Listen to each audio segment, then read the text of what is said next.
Dès 2019, on a confié à PMS Médicalisation nos infirmeries d'entreprise, des Ulysse et de Courbevoie, 2 postes d'infirmières d'entreprise à l'époque, avec quelques missions de prévention très locales. Voilà. Ensuite, on a confié l'intégralité du service d'infirmerie de notre siège Altis Campus sur Paris, donc 4 postes d'infirmiers-infirmières à PMSN, avec des missions bien entendu de suivi médical, d'accompagnement du personnel des services de santé, prévention santé au travail, et une mission très importante de prévention santé au travail. Alors derrière la mission prévention santé au travail, on entend des actions récurrentes, aujourd'hui même mensuelles, sur des sujets de prévention qui intéressent nos collaborateurs, l'endométriose, l'hypertension artérielle, la nutrition, le sommeil, le stress et plein d'autres sujets très intéressants. Donc concrètement, on travaille très régulièrement avec PMSN, avec le médecin, avec les infirmiers pour construire un contenu aujourd'hui sous forme très souvent de webinaires ou d'ateliers. PMSN nous apporte un regard d'expert et nous développons finalement une offre de prévention locale au siège très reconnue, qui est enregistrée et qui est donc mise à disposition de l'ensemble des collaborateurs de notre groupe et qui nous permet de nous différencier par rapport à l'offre un peu plus restreinte et un peu plus distante des services de prévention santé au travail.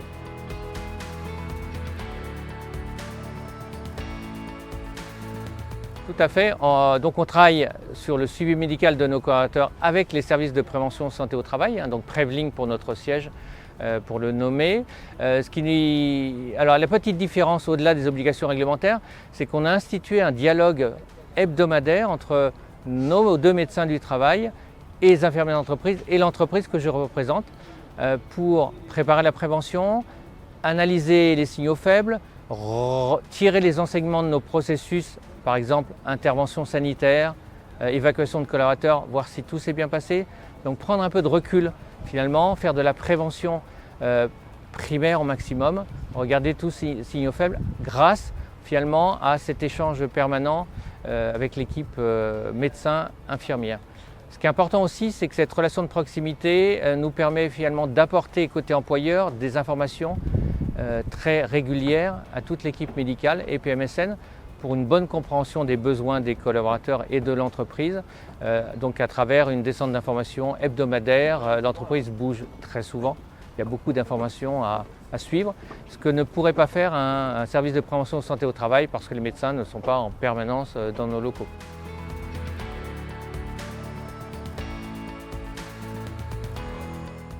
On avait en fait un service de santé autonome avant 2019. Voilà, on était sur notre siège à Saint-Denis, SFR. On était en service de santé autonome. On travaillait avec des médecins internes et des infirmiers internes SFR. Mais ce n'est pas notre cœur de métier. Voilà, on a atteint les limites de l'exercice et à l'occasion de notre déménagement sur Paris 15, on a décidé d'externaliser toute cette approche-là, donc de travailler directement avec des services de prévention santé au travail externes, interentreprises, donc Prevlink, et une équipe infirmiers d'entreprise à travers la prestation PMS Médicalisation, dont nous sommes très contents, ce qui nous permet de construire une triangulaire et un échange permanent dans nos locaux avec tous les acteurs de la prévention.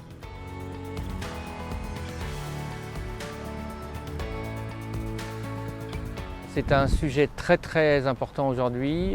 On travaille beaucoup sur la prévention primaire, la détection des signaux faibles en santé mentale. C'est pas simple.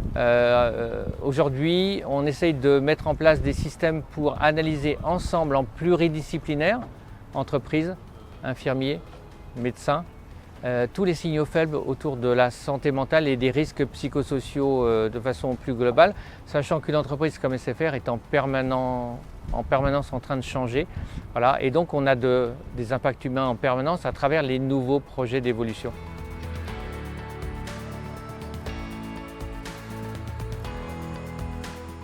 Les métiers évoluent, les organisations évoluent peut-être presque aussi vite que les métiers, toujours pour avoir un petit temps d'avance. Donc il est important finalement de partager tous ces signaux faibles avec l'équipe médicale. Le travail finalement entre entreprises, infirmiers et médecins est relativement en fait centré sur l'approche collective de la prévention. Alors, il faut savoir que les médecins et les infirmières souvent voient des gens individuellement. Donc on est sur une prévention individuelle. Le travail qui est fait ensemble à trois et avec PMS Médicalisation, c'est de prendre du recul pour faire de la prévention collective et le plus primaire possible, c'est-à-dire anticiper, regarder les facteurs de risque sur l'âge, les comportements, mettre en place des conduites à tenir. On travaille par exemple sur des conduites à tenir. Aujourd'hui, on a beaucoup de gens qui sont en télétravail. On a des phénomènes nouveaux en télétravail qui sont par exemple des malaises de collaborateurs en télétravail. C'est plus compliqué à gérer pour un employeur. Et on travaille ce genre de sujet. On a aussi des gens qui sont épileptiques. Voilà, c'est très anxiogène pour les équipes à gérer. On travaille tout ce type de conduite, de processus avec les équipes PMS Médicalisation et bien sûr toujours sous la médiation des médecins du travail.